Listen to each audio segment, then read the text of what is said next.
we're just going to get this video out of the way. What's up, everyone? What's up going on? I'm Matthew Langer, House of the Seahawks here. And today, bit of an interesting video. I've been wanting to do this video for the past couple of weeks, but I think now is an appropriate time, especially after Geno Smith had a pretty good game against the Commanders. We'll talk more about that in a little bit, though. But first of all, I just want to go out and say Geno Smith has been under a lot of fire throughout this season. You can look at the first game against the Rams, where the first half was pretty good, though. Wasn't perfect, but it was pretty good. And then the second half completely fell apart. Looked great against the Lions, had a better game against the Panthers. While the offense had struggled a little bit, though, to me, it was also kind of a nice redemption for Jason Myers because he got off to a slow start, kicked 5 straight field goals, which was nice. And then, of course, we caught fire and we ended up winning the game. And ever since then, Geno's kind of struggled a little bit. And he's been under fire. People have been asking for him to be benched. Obviously, I've been talking to some people, and they're saying that contract looks like a mistake. And I just want to say one thing. First of all, it's nowhere near the worst contract in the NFL. Let's just get that very clear. The Cleveland Browns are paying Deshaun Watson $230 million over 5 years, and he's been a little but then whenever it seems like he gets good, he gets injured, and now he's out for the season now with a shoulder injury. So who knows if he's gonna be able to recover that, though. The Giants with Daniel Jones, it's a 4-year, $160 million guaranteed deal, and now he tore his ACL and he's out for the season. I don't know if he's gonna be on the team next year. So the fact that we gave Geno Smith a 3-year, $100 million deal, none of it is guaranteed, and we can get out of it in 1 year, that's not really the worst thing ever. And something I want to make clear is Geno Smith has not had his best year. His total stats in general, though, he has a 65.3% completion, which was around where he was at last year. Last year, what did he have last year? His completion percentage last year was 69.8, which was the highest in the NFL. So that part right there has dropped a little bit, but I don't think it's incredibly concerning, though. He's passed for 2,171 yards, approximately about 241.2 yards per game, with 11 touchdowns and 7 interceptions. And if you look at other quarterbacks to have much higher passing statistics, though, like guys like Tua Tagovailoa, Josh Allen, who hasn't really had his best year, though, or like even guys like Russell Wilson or Dak Prescott, though, those touchdown numbers are much higher, though. And then, of course, Geno Smith in the passing yards is ranked at number 15, and other guys like Derek Carr, who of course has missed a little bit of time, though, and then of course guys like Sam Howell, C.J. Stroud, which those two guys are the top 2 passing guys. So a little bit odd, though. But all I want to focus on for the Seattle Seahawks right now is that Geno Smith has never been that top level quarterback like other guys like Josh Allen or Joe Burrow have been. Geno Smith has always kind of been this under the radar kind of backup quarterback, and he looked like a bust when he was first with the Jets, though. And then of course comes to Seattle, and no one really expected much from that, though. Everyone was expecting Seahawks to be one of the worst teams in the NFL last year, including myself. But I was also looking at it as this is a necessary evil to get us to one of the top quarterbacks in the NFL. And of course, Geno Smith surprised everyone. And if you look at his past couple of games, not just the Commanders, though, it is clearly obvious he has struggled quite a bit. He has had at least 2 turnovers in the last 4 games, not including the Commanders one. And then, of course, some of those games, like the Cardinals, who he got off to a hot start through 2 touchdowns, had a great pass to Noah Fant, and then all of a sudden just stalled out through a bad red zone interception. And really, the offense just wasn't particularly good. And then, of course, the Browns game, I openly said we shouldn't have won that game, though. That game, we did not play well on offense for multiple quarters. Geno Smith throwing an interception, almost threw a pick 6 in that game.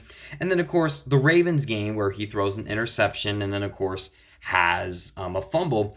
And the fumble was at a really rough time because we were down 14-3 and we had the ball back with about 40 seconds, something like that. That part doesn't matter. We had time to score. Plus, even if we get a touchdown, it's an 8-point game. It's kind of like, okay, not that bad.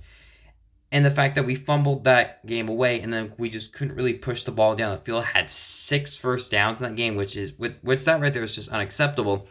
And I don't remember if I've said this on some of my little shorts I've been putting out, but the biggest thing for the Seahawks, I think, is consistency. The consistency is not there. And that consistency is from Geno Smith, it's from play calling, and it's also from the defense as well. The defense looked awful the first 3 games. I really criticized the defense, especially the secondary. Matthew Stafford and Jared Goff threw all over us, though. Andy Dalton nearly threw for over 400 yards. And then all of a sudden we stopped guys like Daniel Jones, who didn't have a good season, though. Joe Burrow looks fine right now. Joshua Dobbs, he's thriving with the Vikings right now. And then, of course, guys like PJ Walker, though. And then, of course, Lamar Jackson runs all over us, though. So it's really just consistency that just hasn't really been there for the Seattle Seahawks, though. It's either the defense looks really good and the offense looks really good. And there's just not a lot of consistency there. And so I have yet to see the Seahawks put up a full game. There have been games I have been impressed with, though, but I also have a lot of concerns. And I'm getting to the point now where I'm like, this is kind of what I'm expecting from the Seahawks, to be inconsistent, especially with our 5-game stretch coming up, which I got a video coming out about that in a little bit, though. But all I'm going to say about Geno Smith is that it's not entirely his fault. And even if he is holding back our team, so what? We gave him that contract, and when we gave him that contract, the Seahawks were under fire to be like, oh my gosh, the Seahawks don't trust Geno Smith. Geno Smith was even expected to regress. And I've never looked at Geno Smith as the long-term quarterback, though. Obviously didn't last year, though.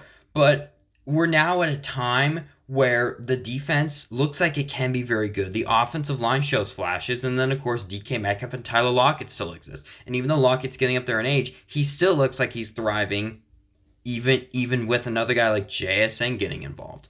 So the one thing I just want to say is, even if Geno Smith sucks, and even if we go one and done in the playoffs, though, it's really not the worst thing ever. We have a very young team on our hands. I am very excited to see what the Seahawks team can do in the future.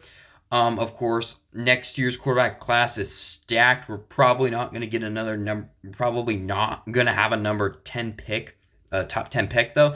But the one thing I want to say is John Schneider is great at late round picks. Guys like Russell Wilson, Kenneth Walker, Tariq Woolen, Bobby Wagner, DK Metcalf, Tyler Lockett. Hell, Chris Carson was a 7th round pick, though. All I'm trying to say is we can easily take one of these later round quarterbacks, or maybe we get aggressive and go for our guy, like what the Chiefs did with Patrick Mahomes.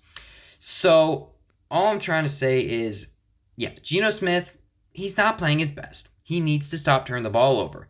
It's not all his fault. Some of it is play calling. Some of it is the offensive line. On the bright side, we do have Abraham Lucas coming back to practice, though. That is a very, very good thing.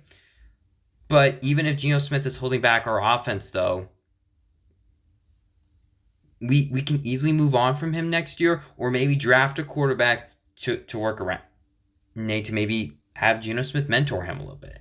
And that, to me, is, I think, one of the biggest things the Seahawks need to do this offseason is start trying to move on from Geno Smith, and maybe that's releasing him, or maybe that's drafting another guy and then having the quarterback battle. We've seen this plenty of times before. Like for example, Justin Herbert though.